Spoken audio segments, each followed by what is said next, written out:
From Doug Poundaley, 3 AFC North free agent moves that should terrify Browns fans. Number 3, Mike Gesicki, tight end for the Cincinnati Bengals. Number 2, Justin Fields, quarterback for the Pittsburgh Steelers. Number 1, Derrick Henry, running back for the Baltimore Ravens. Let's start with Gesicki.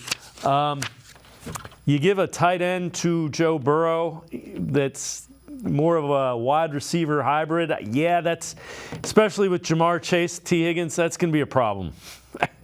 Yeah, I kind of figured it's like kind of replacing Tyler Boyd in some ways with Mike Gesicki, and he's a guy I've always loved coming out of Penn State. Just an incredible athlete. He's been he's been productive throughout the NFL.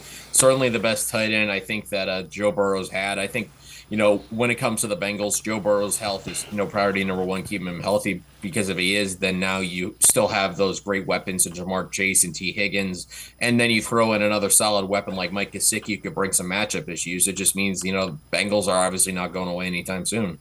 Yeah, and they added another tackle, so they signed Trent Brown. So they're trying to protect their investment in Joe Burrow. Justin Fields, I said this when they were talking about taking Caleb Williams. I think he's in a really good spot with Mike Tomlin and now Arthur Smith. He might not start week 1, but he's going to be the quarterback there, and I think there's a lot of upside with Justin Fields. No question about it. I think he's, up until, the end of last season, I think, we saw that the Bears really didn't have a lot to surround him with compared to what obviously they're going to surround Caleb Williams with. Now they have Keenan Allen. They have, the 9th overall pick as well. In a draft that's incredibly deeper receiver. And, the Steelers, I think they still have questions at the skill positions. Obviously, George Pickens, a very talented receiver. Jalen Warren, a very good running back. Pat Fryermuth's good at tight end. But I with Justin Fields, it's a little confusing to me, more so that they brought in Russell Wilson, because I think if you just bring in Justin Fields by himself, he could be the week 1 starter. He probably would be, because he could start for a handful of teams, I think, and still be very productive. I'm pretty high on Justin Fields. So to see that he goes into Pittsburgh as a backup is kind of bizarre to me. I feel like, he should have come in as QB1, but I think with Russell Wilson falling into their lap, just trying to keep the Steelers in a competitive position where they want to keep pushing for the playoffs and a deep AFC North. I guess from that perspective, I can understand their thinking, but no question right now, Justin Fields seems like the first long-term possibility for the Steelers at quarterback. The other one is Derrick Henry, and I know there are some people that think he might be a little past his prime. I think if you pair him with Lamar Jackson, that's going to be a problem. That's going to be a long day for your defense.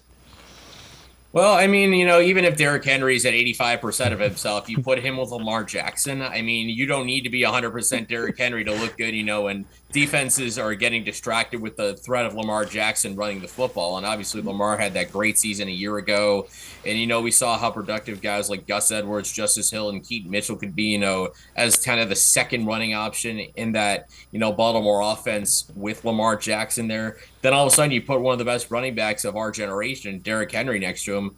He's not what he was, in Tennessee, when they had that great playoff run. I think it was in 2019 to get to the AFC Championship game. He's not as good as he was back then, but, he's still productive and behind in a great Baltimore scheme. Again, when you have a quarterback that could take attention away like he never had in Tennessee, I think Derrick Henry, that's not a long-term thing, but, for a Ravens team that lost a lot of good defensive players this offseason, this is a good way to compensate. Just get an elite running back. You may not need him long, but, just for one good year of Derrick Henry might be all they need to really challenge again atop the division.